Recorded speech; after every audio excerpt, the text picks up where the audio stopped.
좌정하시고 함께할 줄 믿사오며 살아계신 예수님의 이름으로 기도합니다. 아멘. 하나님 아버지의 그 사랑과 은혜가 예배를 드리시는 여러분들 삶 가운데 가득하시기를 주님의 이름으로 축복합니다. 여러분에게 있어서 즐거운 일, 축하할 일, 잔치의 자리에서 빠지지 않아야 되는 것 무엇이라고 생각합니까? 기쁨과 웃음, 즐거움이 가득한 그곳에서 가장 중요한 요소, 빠지지 않아야 되는 것 무엇이라고 생각하십니까? 어떤 사람은 함께 축하해 줄 사람이라고 생각할 것입니다. 혼자서 자화자찬하는 건 공상맞고 또한 외로운 일이기 때문이죠. 네.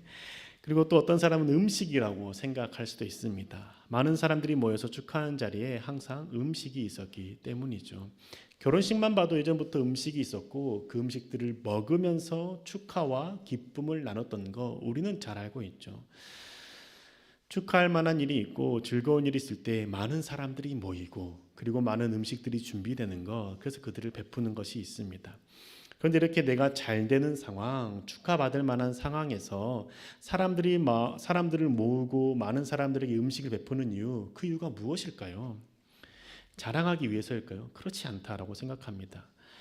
그 자리에서 내가 음식을 베푸는 이유는, 내가 잘 될 수 있는 건, 내가 이렇게 축하받을 수 있는 이유는 여기에 모여있는 여러분들 덕분입니다라는 마음의 표현이 아닐까요? 감사의 마음을 전하기 위해서 많은 사람들을 초대하고 많은 사람들에게 음식을 대접하고 감사의 마음을 표현하는 것입니다. 그런데 이렇게 음식을 대접하고 감사의 마음을 표현하는데 예로부터 그곳에 빠지지 않는 것이 있습니다. 동서를 고금하고 다 빠지지 않는 게 있는데 그게 바로 술인 것 같습니다. 술이 없는 잔치는 팥 없는 붕어빵 같고 김치 없는 고구마 같죠. 그래서 꼭 술이 필요해 보입니다. 우리가 지난 주일에 마태복음을 쭉 살펴보는 과정 가운데 헤롯의 생일 잔치에서도 그것을 보았습니다. 헤롯은 자신의 생일 잔치에 지방 관리들을 초대해서 잔치를 베풀었고 음식을 베풀고 술과 많은 것들을 대접했죠. 그 자리에서 헤로디아의 딸이 춤을 추는 것을 본 이후에 그 딸에게 모든 것을 주고 싶었습니다. 그래서 그 딸에게 너가 원하는 것 다 줄게 라고 말하죠. 근데 그 말한 것으로 인해서 헤롯 안디바가 주었던 것은 무엇입니까? 세례 요한의 생명이었습니다. 죽음은 가장 큰 슬픔입니다. 그 죽음은 가장 큰 슬픔인데 가장 기뻐하는 생일 잔치 날에 그 죽음이 발생한 것이죠. 공전하면 안 되는 것 같은데 그 기쁨, 생명이 태어난 것에 대한 기쁨이 있는 그 자리에 죽음으로 인한 가장 큰 슬픔이 함께 하는 겁니다. 그런데 그들에게 그 죽음이 슬픔이 되지 않는 이유는 무엇입니까? 그들에게 있어서의 그 죽음이, 세례 요한의 죽음이 그들에게는 즐거움이었고 기쁨이었기 때문이죠. 자신들의 죄를 들추고 회개를 요구하는 세례 요한의 죽음, 그들에게는 너무나도 좋은 일이었던 겁니다. 자신들의 죄를 들추던 세례 요한이 죽었기 때문에 그들에게는 기쁨인 것이죠. 세상의 잔치에는 그곳에 모인 사람들의 즐거움, 기쁨을 위해서 다른 사람에게 피해를 주는 것 괜찮다라고 여기는 것입니다. 우리들의 잔치, 우리들이 즐거워하는 건 모인 사람들의 기쁨이 중요했기 때문이죠. 그런데 하늘나라의 잔치는 다릅니다. 하늘나라의 잔치가 어떻게 다른지 오늘은 말씀을 통해서 함께 살펴보기로 합니다. 세례 요한이 죽은 후에 그 세례 요한의 시체를 받아다가 제사들이 장례를 치렀습니다. 그리고 세례 요한의 죽음을 예수님께 가서 말합니다. 왜 세례 요한의 죽음을 예수님께 가서 알렸을까요? 세례 요한이 세상에 소개한 사람이 예수님이기 때문이죠. 그리고 세례 요한의 제자들 중에서 많은 제자들이 예수님의 제자가 되기로 결심했기 때문입니다. 예수님의 12제자 중에서 시몬 베드로의 동생 안드레가 그랬습니다. 안드레는 원래 세례 요한의 제자였죠. 그 세례 요한의 제자로 있다가 세례 요한이 예수님을 보고 하나님의 어린 양이다라고 하는 그 소개를 듣고 세례 요한은 예수님께 찾아갔습니다. 그리고 예수님의 말씀을 듣고 예수님의 제자가 된 것이죠. 요한복음 1장 40절과 41절의 말씀입니다. 제가 읽어드리겠습니다. 요한의 말을 듣고서 예수를 따라간 두 사람 가운데 한 사람은 시몬 베드로와 형제간인 안드레였다.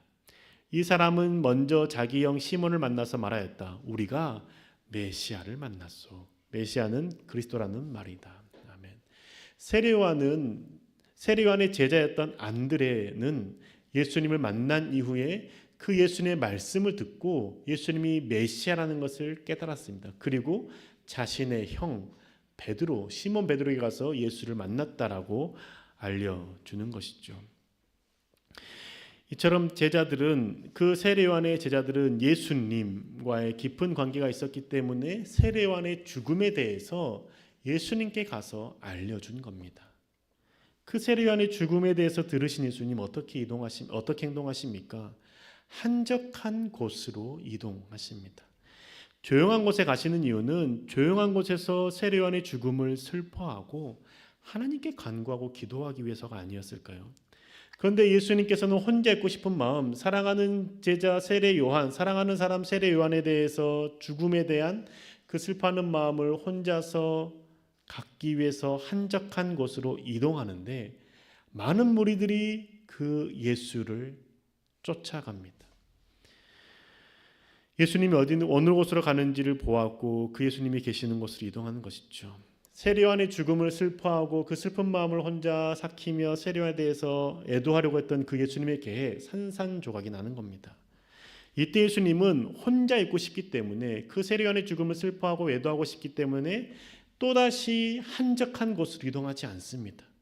오히려 자신에게 다가오는 그 많은 무리들을 기꺼이 맞이해 주십니다. 누가복음 9장 11절 공동번역 성경을 읽어드리겠습니다. 그러나 군중은 그것을 알고 예수를 뒤쫓아왔다. 예수께서는 그들을 기꺼이 맞아 하느님 나라를 설명해 주시며 치료해야 할 사람들을 고쳐주셨다. 아멘. 예수님께 나오는 사람들 어떤 사람들입니까? 건강한 사람들이 아닙니다. 병든 자들이고 위로가 필요한 사람들입니다. 예수님의 도움이 필요한 사람인 것이죠. 예수님께 도움이 되는 자, 예수님께 위로가 되는 자가 아니라 예수님의 위로가 필요한 자이고 예수님의 도움이 필요한 사람입니다. 예수님은 지금 혼자서 그 슬픈 마음을 애도하고 싶어서 혼자 있고 싶었고 혼자만의 시간을 갖고 싶었는데 자신에게 도움이 되는 자가 아니라 도움이 필요한 사람들, 자신에게 위로가 되는 자가 아니라 자신의 위로가 필요한 사람들이 왔을 때 그들을 외면하지 않았습니다. 그들을 피해서 다시 다른 곳으로 가지 않았다라는 것이죠. 그들을 기꺼이 맞이해 주시고 하나님 나라를 설명해 주시며 그리고 그 병든 자들을 한 사람 손에 얹고 기도해 주시고 회복시켜 주셨다는 겁니다. 왜 그럼 예수님은 한적한 곳에 계시고 싶었고 자신의 그 슬픔을 애도하면서 혼자 있고 싶으셨는데 그렇게 찾아오는 무리들을 기꺼이 맞이해 주셨을까요? 그 이유는 예수님을 찾아오는 그 무리를 보실 때 그 모습들이 안타까웠기 때문입니다. 그들의 모습이 목자 없는 양과 같았기 때문이죠. 목자 없는 양 같다라는 것은 갈 길을 잃어버린 자들이라는 겁니다. 어느 방향으로 가야 할지, 어디로 가야 할지, 어느 곳으로 가야 먹을 것과 마실 것과 쉴 곳이 있는지에 대해서 알지 못하는 상태, 그 상태가 목자 잃은 양과 같은 상태라는 것이죠.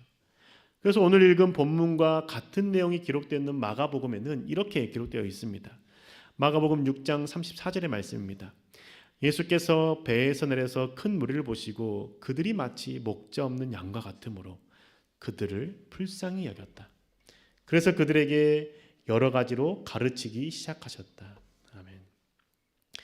예수님은 자신의 슬픈 감정, 힘든 감정을 뒤로 한 채 목자 없어 길 잃어버린 양과 같은 백성들을 맞이하시고 가르쳐 주신 것이죠. 마가복음 말씀을 보면 병든 자를 고쳤다라는 내용조차도 없습니다. 말씀을 가르쳤다라는 내용으로만 가득 차 있습니다. 이것을 보면 그 예수님께서 그 백성들에 대해서 가장 필요한 것이 하나님의 말씀이라는 것을 아시고 가르쳐 준 것이죠. 즉 예수님께서는 그들의 육체의 질병만을 회복시킨 것이 아니라 말씀으로 그들의 마음에 갈 길 잃어버린 그들의 방황하는 마음도 회복시켜 주신 것이죠. 육체의 질병만을 보고 불쌍히 여기신 것이 아니라 마음의 질병을 보시고 불쌍히 여기셨다라는 겁니다. 백성들은 예수의 말씀을 듣죠. 그리고 예수의 말씀을 듣고 마음이 회복되었을 뿐만 아니라 육체의 질병도 회복되었습니다. 목자가 없어서 길 잃은 양처럼 지내지 않고 그 목자의 음성을 듣고 어떻게 살아야 할지, 어느 길로 가야 할지에 대한 방향을 잡았다라는 겁니다. 앞이 잘 보이지 않아서 어둡고 컴컴한 곳을 걷는 것이 아니라 빛 대신 예수 그리스도의 그 말씀으로 인해서 한 줄기의 빛을 보며 걸어갈 수 있게 된 것이죠. 그러자 그들의 마음속에 있는 아픔과 슬픔, 어두움들은 사라지고 기쁨과 감사가 생기게 된 것이죠. 예수님께 나아가기 전까지는 그들은 구약의 율법을 따라서 나에게 어려움을 준 자, 이는 이로 눈은 눈으로 갚으라는 그 말씀을 근거로 미워하고 복수하는 마음을 가졌을 겁니다. 복수를 어떻게 해야 될지 생각했고, 나에게 아픔을 주고 나에게 이 병을 주었던 사람들을 어떻게 내가 해야 될지, 어떻게 똑같이 갚아줄지에 대해서 생각했을 겁니다. 미움과 분노가 가득한 것이죠. 그런데 주님의 말씀을 듣고 나자 자신들의 상태가 어떤 상태인지를 깨닫게 되는 겁니다. 자신이 가고 있던 그 길이 하나님을 믿는 자로서의 가는 길이 아니라는 것을 알게 된 것이죠. 하나님의 백성으로서의 살아갈 삶의 그 방향과 길이 아니라 내 감정과 내 판단을 따라서 하는 삶, 그게 당연한 것처럼 여겼던 삶이라는 것을 깨닫게 된 것이죠. 일반적으로 어떻게 생각합니까? 나는 나를 기분 나쁘게 한 사람 똑같이 기분 나쁘게 해주고 싶죠. 나에게 기분 나쁘게 한 사람을 미워하는 것이 당연한 것이고 복수하는 것이 당연한 게 여겨지는 겁니다. 그런데 주님께서는 오히려 반대로 말씀하시죠. 악을 악으로 갚지 말고 선으로 갚아라 라고 가르쳐 주는 겁니다. 하나님의 기준을 알지 못하고 하나님의 백성으로 살아가지 못하는 그 삶은 지금 예수님께 길 잃은 양처럼 나가는, 목 잡는 양처럼 나아가는 그들과 같은 모습이라는 것이죠. 자신이 먹을 것을 구하고 필요한 것을 간구하지만 결국은 어디로 가야 구할지 알지 못하고 헤매다가 죽게 되는 겁니다. 우리가 하나님을 목자 삼지 않고 하나님의 백성으로 살아가지 않으면 이 목자 없는 길 잃은 양과 같은 신세라는 것을 우리는 생각해야 됩니다. 취업이 안 돼서 어려운 것도, 관계가 깨져서 힘든 것도, 자격증 취득이 잘 안 돼서 마음이 무너지는 것도 그 마음속에서 어떻게 해야 될지 모르는 상황이라면 우리는 목자 잃은 양과 같은 상태라는 것이죠. 하나님의 방법을 모르기 때문에 그 상황 가운데 어떻게 해야 할지 헤매다가, 당장 눈앞에 필요한 것들을 헤매다가 힘들어지고 마는 겁니다. 하나님의 방법을 알아야 된다는 것이죠. 하나님의 방법이 무엇입니까? 우리가 필요한 내 육신의 필요, 감정의 필요를 채우기 전에 하나님을 채우는 것이라는 것이죠. 하나님을 채우는 것은 방향을 잡는 것을 의미합니다. 등대를 보고 길을 찾듯이 등대를 세우는 것이 하나님으로 채우는 것이죠. 빛 대신 예수 그리스도를 방향을 잡는 겁니다. 방향을 잡지 못하고 등대처럼 기준을 세우지 못하면 목자 없는 양처럼 지금 당장 내게 필요한 것만을 찾다 헤매다가 아파하고 눈물을 흘리게 되는 것이죠. 지금 오늘 말씀을 봐도 알 수 있습니다. 하나님께서 자신에게 나오는 목자가 없는 길 잃은 양처럼 보이는 그들에게 가장 먼저 무엇을 주셨습니까? 질병을 고쳐주지 않았습니다.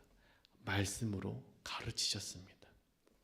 하나님의 기준이 무엇인지를 깨닫게 하셨고 하나님의 백성으로 살아가는 그 삶의 율법이 무엇인지를 알려주셨다는 것이죠.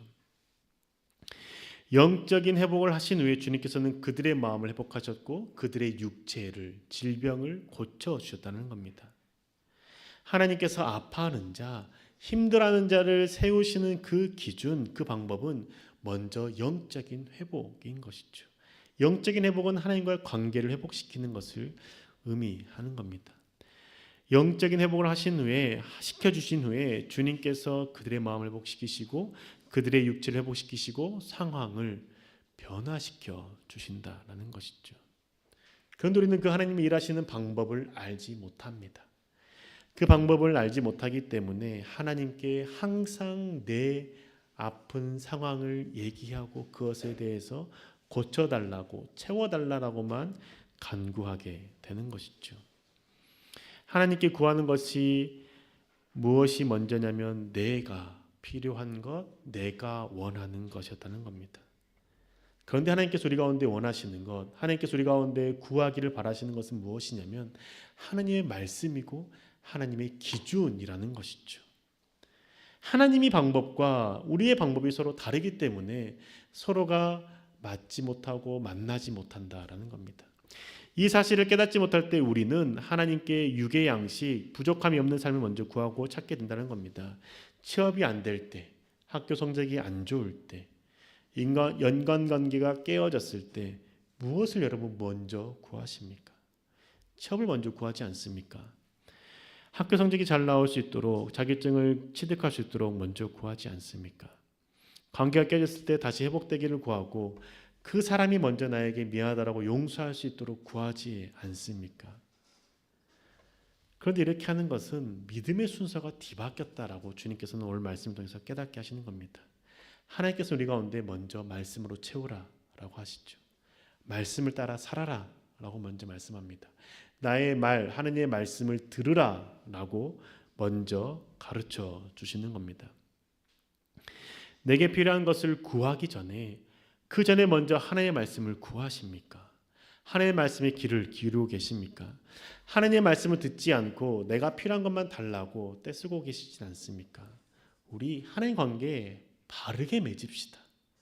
내가 원하는 것을 먼저 달라는 태도 이제는 버려봅시다. 하나님 앞에서 믿음의 생활이 길어졌고 믿는 믿음의 삶을 살아가고 있는 우리의 모습들 가운데 여전히 어린아이 같은 그 모습들 이제는 버립시다. 하나님께 하나님의 말씀을 먼저 구하고 하나님의 기준이 하나님의 기준이 무엇인지 먼저 구하고 그걸 후에 하나님께서 채우시는 것, 하나님께서 행하시는 것들을 경험합시다. 하나님의 말씀을 따라 살기로 결단할 때에 하나님께서 회복시켜 주시고 하나님께서 필요를 채워 주신다는 겁니다. 오늘 그렇지 않았습니까? 예수님께서 백성들이 찾아왔을 때 불쌍히 여기시고 먼저 말씀을 가르치시고 병든 자를 치유해 주셨습니다. 그러나서 저녁이 되었습니다. 그러면 예수님께서는 그들을 그냥 집으로 돌려보내면 됩니다. 식사 때가 되었으니 집에 가서 먹어라 라고 하실 수 있는 것이죠. 먹을 것도 갖고 계시지 않았습니다. 그런데 예수님께서는 굳이 그들에게 먹을 것을 주라고 제자들에게 명령하십니다. 그냥 돌려보내버리면 쉽게 해결될 수 있는 그 상황 가운데 예수님께서는 제자들에게 너희가 먹을 것을 구해서 주라라고 말씀하시죠. 왜 주님께서는 제자들에게 그 5,000명이나 되는 남자만 5,000명이나 되는 그 백성들을 먹을 것을 찾아 주라라고 말씀하셨을까요? 그냥 돌려보내서 각자 집에서 해결하면 가장 쉬운 그 상황에서 왜 예수님께서는 굳이 힘든 것을 선택하고 그것을 하게 하셨을까요? 그 이유는 길을 잃어버린 양처럼 살던 백성들이 말씀을 듣고 하나님의 말씀을 따라 살기로 결단한 그들을 위로하시고 힘을 주시기 위해서라고 생각합니다. 하나님은 그 백성들에게 힘을 실어주기 위해서 그들에게 먹을 것을 주시고 잔치를 베풀어 주시는 것이죠. 음식을 대접하시고 그들이 너희들이 하나님의 말씀을 따라 살려고 할 때 내가 이처럼 너희들이 없는 것 가운데 내가 든든히 채우겠다라는 것을 직접 그 자리 가운데 보여주신 겁니다. 하나님 나라의 잔치에 초대하신 것이고 하나님 나라의 말씀을 따라 살려고 할 때 내가 너희들의 필요를 채우는 자라는 것을 그 상황 가운데 오병이어의 기적을 통해서 알려주시는 것이죠. 그래서 이 오병이어의 기적은 모든 복음서 마태, 마가, 누가, 요한복음에 있는 모두에 기록되어 있는 단 하나의 기적이라는 겁니다. 사람들이 함께 먹고 함께 즐거워하죠. 서로 먹으면서 무엇을 얘기할까요? 자신의 지난 날을 회개하고 하나님 앞에서 결단한 삶을 살겠다라고 고백하지 않았겠습니까? 참으로 즐거운 잔치가 되지 않았겠습니까? 이처럼 하나님 나라의 잔치에는 회복이 있고 하나님의 말씀이 있다라는 겁니다. 그런데 우리가 생각해 봐야 될 것은 무엇이냐면 마태는 이 성경을 기록할 때 이 하늘나라의 이 잔치를 헤롯의 잔치 뒤에다가 넣었다라는 겁니다. 마가복음도 누가복음도 이 잔치는 헤롯의 잔치 뒤에 넣지 않았습니다. 마태는 하늘나라의 잔치 이야기를 헤롯의 생일 잔치 뒤에 배치했습니다. 그 이유가 무엇일까요? 세상의 잔치와 하나님의 잔치가 다르다라는 것을 대조해서 보여주시는 것이죠.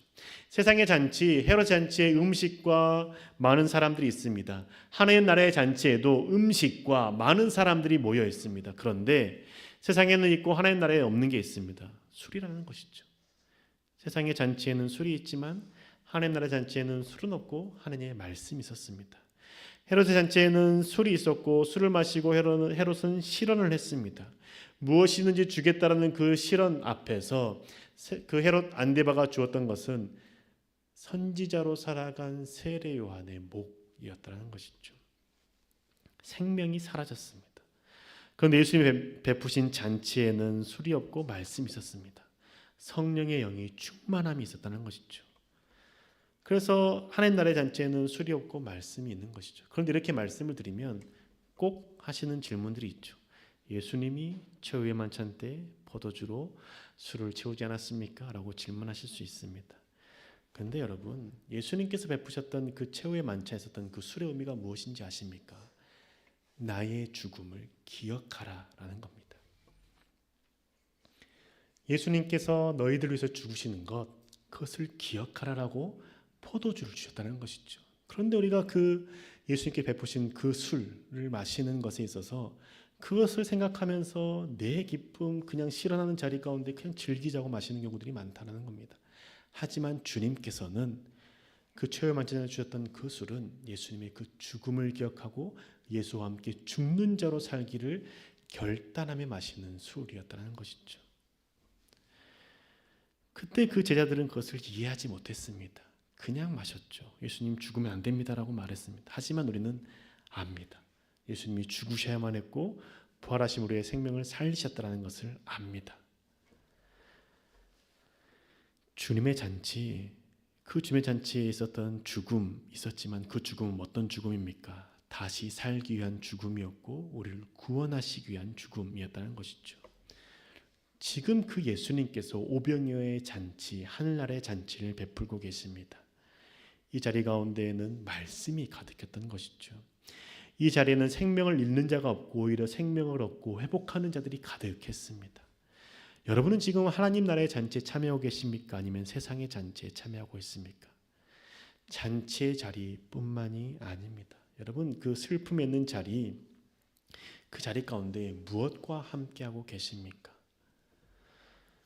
잔치의 자리에 대해서 하나님께서 하나님의 잔치와 세상의 잔치가 어떻게 다른지에 대해서 명확하게 가르쳐주는 말씀이 있습니다. 로마서 13장 12절과 14절의 말씀입니다.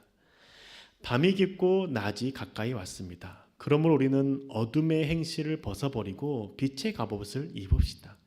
낮에 행동하듯이 단정하게 행합시다. 호사한 연애와 술취함, 음행과 방탕, 싸움과 시기에서 빠지지 맙시다. 주 예수 그리스도로 옷을 입으십시오. 정욕을 채우고 육신애를 깨하지 마십시오. 호사한 연애 뒤에 뭐가 있습니까? 술 취함이 있습니다. 음행과 방탕이 있습니다. 이게 밤에 행하는 자들의 모습, 세상의 자리에 있는 잔치라는 것이죠. 연애를 베풀 때 항상 술 취함이 따라왔었고 그리고 거기서는 음행과 방탕이 따라왔다는 겁니다. 그런데 주님께서 뭐라고 말씀하십니까? 예수 그리스도의 옷을 입으라라고 말씀하시죠. 예수 그리스도의 옷을 입는다는 게 지금 무엇입니까? 성령의 충만함을 받으라는 겁니다. 성령 하나님이 곧 예수 그리스도이시기 때문이죠. 성부 하나님과 성자 하나님과 성령 하나님이 한 분이심 우리는 고백합니다. 그렇기에 예수 그리스도를 옷 입는다라는 것은 성령의 충만함 가운데 있다는 것이죠. 그것을 예수님께서는 술과 비교해서 이렇게 말씀하십니다. 에베소서 5장 15절에서 18절의 말씀입니다. 그러므로 여러분은 어떻게 살아야 할지를 살피십시오. 지혜롭지 못한 사람처럼 살지 말고 지혜로운 사람답게 살아야 합니다. 세월을 아끼십시오. 때가 악합니다. 그러므로 어리석은 자가 되지 말고 주님의 뜻이 무엇인지를 깨달으십시오. 술에 취하지 마십시오. 거기에는 방탕이 따릅니다. 성령의 충만함을 받으십시오. 술에 취하지 마십시오. 그 다음에 뭘 말씀하십니까? 성령의 충만함을 받으십시오. 주님께서는 지혜롭게 살라라고 말씀하시면서 술 취하지 말고 성령의 충만함을 받으라고 말합니다. 지난번에 말씀을 드렸듯이 성령의 충만함을 받으라의 방점이 있습니다. 그런데 우리는 항상 이 말씀을 가지고 술을 먹는 것의 정당성을 취하려고 합니다. 술 취하면은 방탕함이 따르고 그렇기 때문에 주님께서 하시는 말씀은 성령의 충만함으로 그리스도의 옷을 입으라라고 말씀하는 것이죠. 술 취한 사람의 모습, 목자 잃은 양과 같은 것 우리가 잘 알지 않습니까? 우리 세상의 잔치에 익숙해져 있는 우리의 모습, 우리의 삶 바꿉시다. 예전에는 제가 교회 다니는 사람들끼리 주일에 예배 끝나고 술 마시는 것 아니면 주중에 만나서 마시는 거 괜찮다고 생각했습니다. 하지만 오늘 말씀을 읽으면서 세상의 잔치와 하나님 나라의 잔치가 구별되어 있구나를 생각해 보게 됩니다. 하나님을 믿는다라고 고백하는 사람들끼리 술 마시는 거지 하지 맙시다.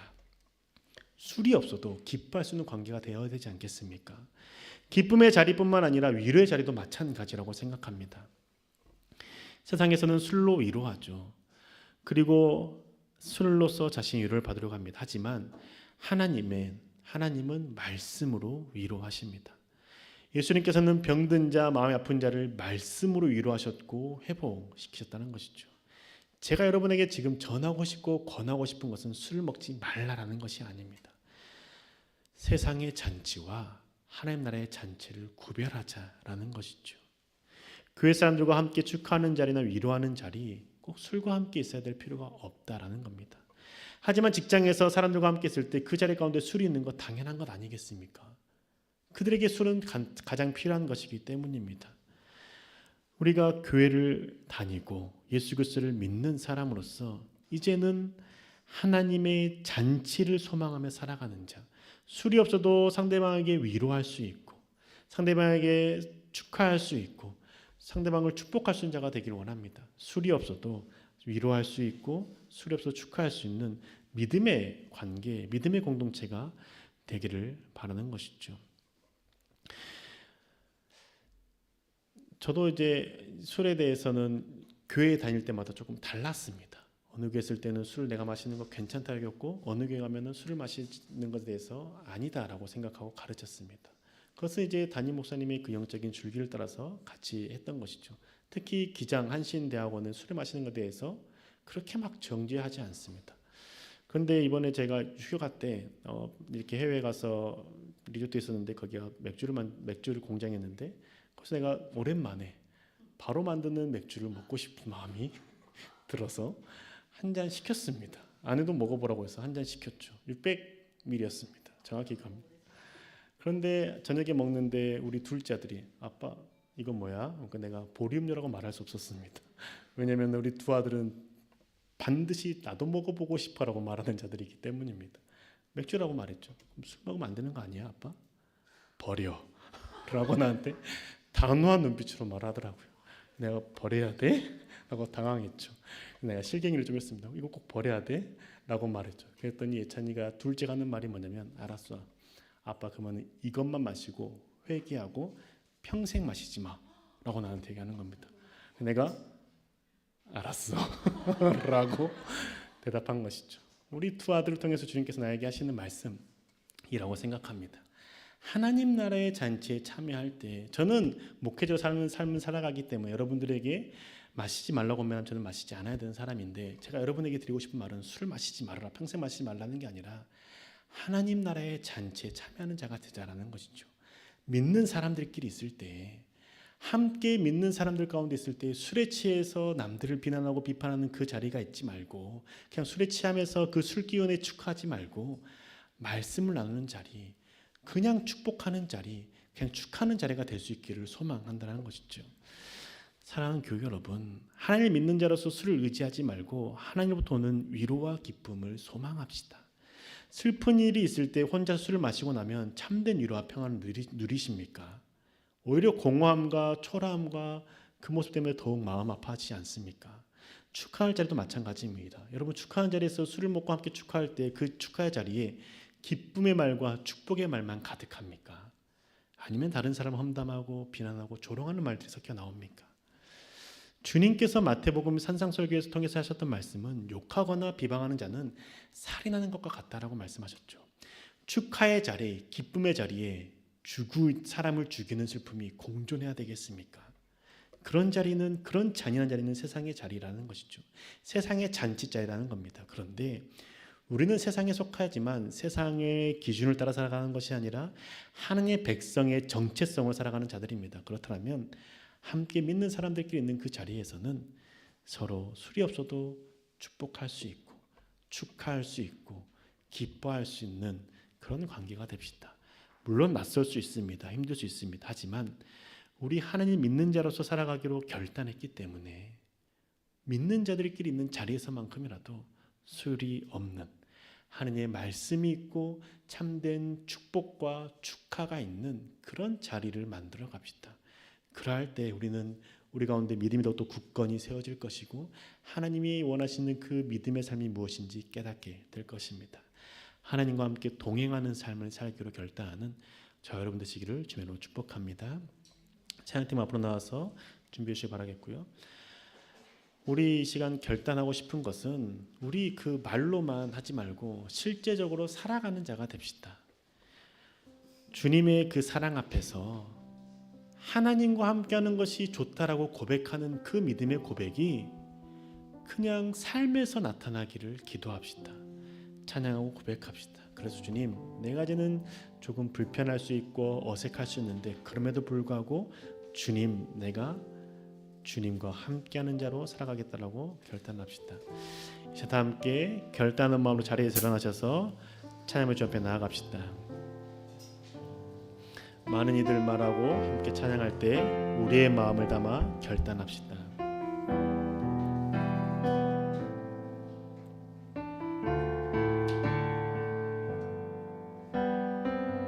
많은 이들 말하고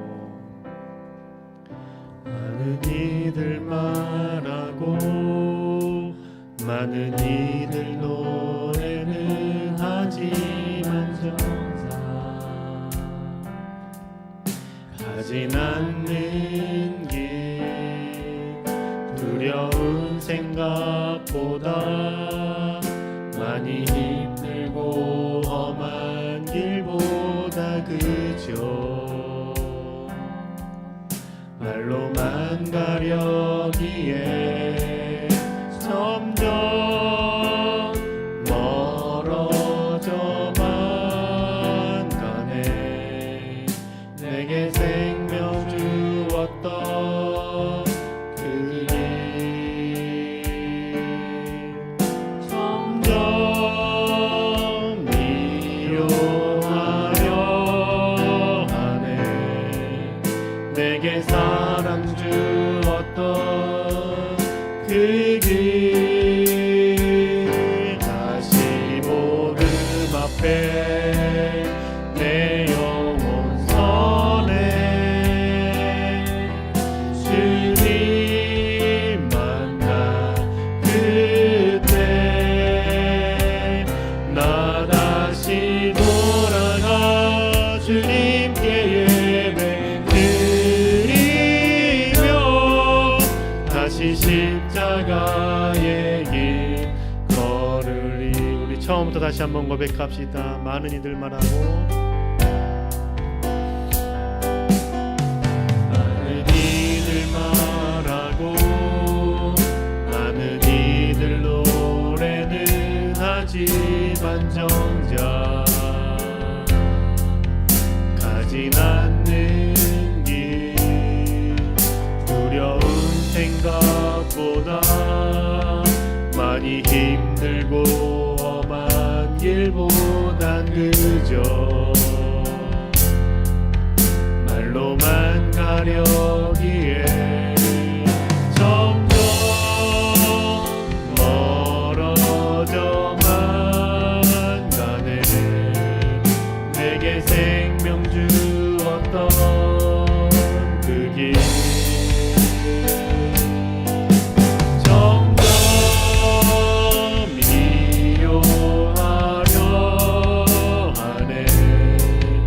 내게 사랑 주었던 그 길 다시 복음 앞에 내 영혼 선해 주님만 가 그때 나 다시 돌아가 주님께 예배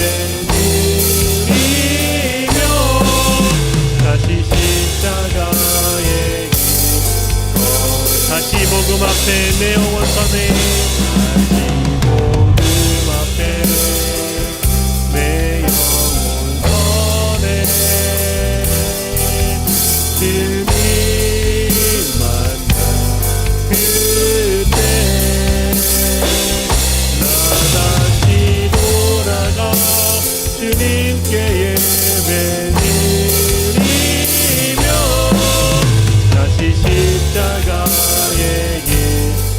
다시 한번 고백합시다. 다시 복음 앞에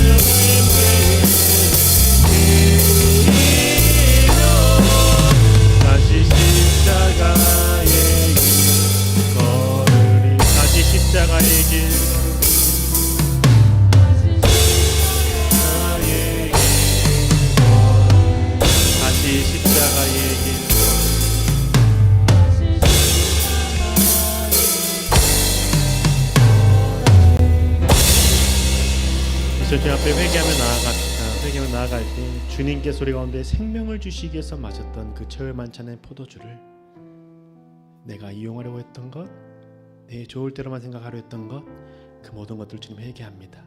이제 내가 하나님 나라의 잔치에 참여하는 자가 되길 소망하고 하나님 믿는 자로서 함께 믿음의 사람들과 함께 있는 그 자리에 술이 아니라 말씀을 의지하는 자, 말씀으로 기뻐하는 자, 믿음을 고백하는 자가 되길 소망한다라고 그전에 그렇게 살지 못했던 죄를 회개하며 주님 앞에 용서를 구하는 주님 용서해 주시고 믿음에 살게 하도록 함께 시간 기도하겠습니다. 주님 우리 가운데 함께 하여 주셔서 하나님 믿는 자로 살길 소망합니다. 하나님 우리 가운데 있었던 모든 죄악된 모습들 이제는 회개합니다. 주를 바라보는 자가 되게 해주시고 주를 섬기는 자가 되게 하시고 하나님 믿는다고 하면 주님 온전한 믿음을 가지지 못했고 온전한 믿음을 살아가지 못했던 우리 죄악을 용서해 주시고 예수 그리스도의 그 보혈이 가득하게 해주시고 예수 그리스도의 그 선하심이 가득하게 해주시고 예수 그리스도의 그 역사하심이 가득하게 해주시고 이제 우리가 주님의 그 말씀을 이용하는 자가 되지 않게 해주시고 말씀 앞에 새로워지는 자가 되게 해주시고 말씀 앞에 나아가는 자가 되게 해주시고 말씀 앞에 드린 자가 되게 해주시고 오 주님 주의 왕이십니다. 오 주님 주님의 바라보 주님 앞에 나아갑니다. 주님의 그 왕되신 앞에 내가 무릎 꿇기도 하셨고 주님의 그 산 앞에 내가 무릎 꿇고 나아가기도 하시고 이제부터 내 욕심을 위해서 살아가지 않게 하시옵시고 내 것을 이용하는 자가 되지 않게 하시옵시고 주의 말씀을 이용하지 않게 하시옵시고 주의 행동을 이용하는 자가 되지 않게 하시옵시고 오직 주님께서 보신 그 말씀을 따라 살아가는 자가 되게 하시옵시고 하나님께 드리는 자가 되게 하시옵소서. 우리가 오직 예수 그리스도의 그 말씀 앞에 몸을 소망합니다. 기도하게 하시옵시고 말씀을 따라 살게 하시옵시고 이제 저도 모든 죄악된 모습들을 회개하며 나아가오니 아버지께서 공연하게 주시옵소서. 오직 예수 그리스도의 그 사랑의 앞에 드리게 하시옵시고 주를 바라보는 자가 되게 하시옵시고 저도 영광을 나아가신 자가 되게 하시옵시고 우리의 믿음 없음을 공연해 주시옵시고 우리의 믿음 없음을 불쌍히 여주시옵시고 오직 예수 그리스도의 역사하시고 오직 예수 그리스도의 선하심이 가득하심을 인도하시옵소서. 주님을 사랑하는 함께 해주셔서 이전에 한 가지만 더 놓고 기도합시다. 한 가지 더 놓고 기도할 때 다시 한번 우리 태국 단기 선교팀을 기도합시다. 6명이 팀이 꾸려졌고 저 포함해서 7명인데 이들이 함께 태국 단기 선교를 준비하는 과정 가운데 하나님 사역에만 매몰되는 것이 아니라 자신의 삶을 나누고 함께 기도하는 자가 되게 해주시고 믿음을 경험하는 자가 되게 하시고 하나님을 만나는 자가 되게 해주시고 그뿐만 아니라 그로 인하여서 우리 청년부 가운데 선교의 바람이 불게 해주시고 오직 예수 그리스도를 따라 살기로 결단한 자들이 넘쳐날 수 있도록 하나님 태국 단기 선교팀을 함께 해주시고 태국 단기 선교팀을 통하여서 우리 청년부가 새롭게 되게 해달라고 함께 시간 기도하겠습니다. 주님 태국 단기 선교팀 가족께서 함께 해주셔서 하나님 앞에 나아갑니다. 하나님을 사랑합니다. 주님 함께 하시고 오시겠습니다. 아버지께 드리겠다 하시고 오직 예수 그리스도의 그 선하신 가득하게 소망하고 오직 예수 그리스도의 교회 가서 드리겠다 하시고 하나님을 사랑하는 자가 되게 소망합니다. 하나님 나아가는 자가 되게 소망합니다. 그리고 단계적인 등록과 함께 함께해서 기도하게 하시고 말씀을 머무르게 하시고 말씀을 통해서 앞에 드리신 자가 되게 하시고 주를 바라고 나아가는 게 함께 하시고 오직 예수 그리스도의 그 선하신 가득하게 하시고 주를 바라는 게 함께 하시고 오직 예수 그리스도의 그 역사하심이 가득한 자가 되게 하시고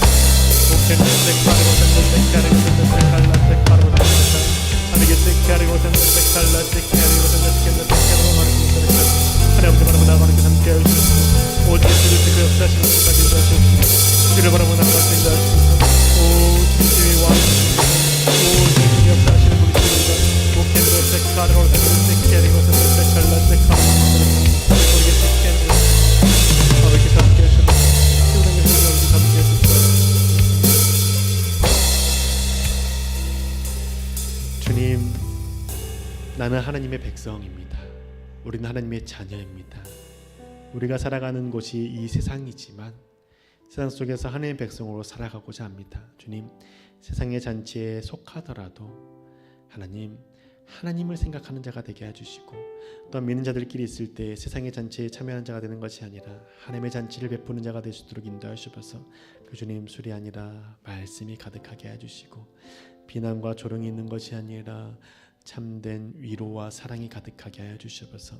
하나님, 다른 것을 위로받으려고 하지 않게 해주시고 말씀을 위로받는 자가 되게 해주시고 하나님께 나아가는 자들 되게 인도하시옵소서.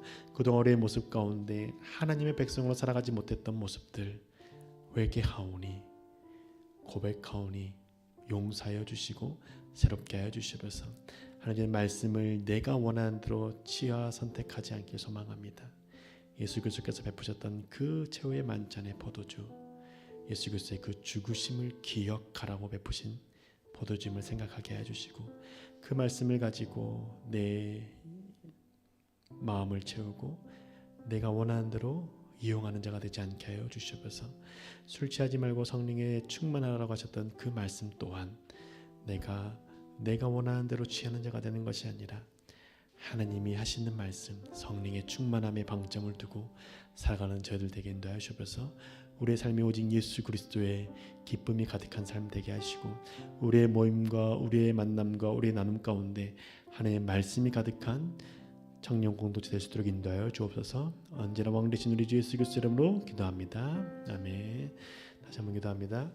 이제는 우리 주 예수 그리스도의 그 크신 은혜와 하나님 아버지의 놀라우신 사랑과 성령이 인도하시고 함께하시고 돌보심이 오직 하늘나라의 백성을 잔치를 베풀고 참여하기를 결단한 주 백성들 머리 위에, 삶과 직장과 학업과 가정 위에 지금부터 영원토록 함께하시기를 간절히 축원하옵나이다. 아멘.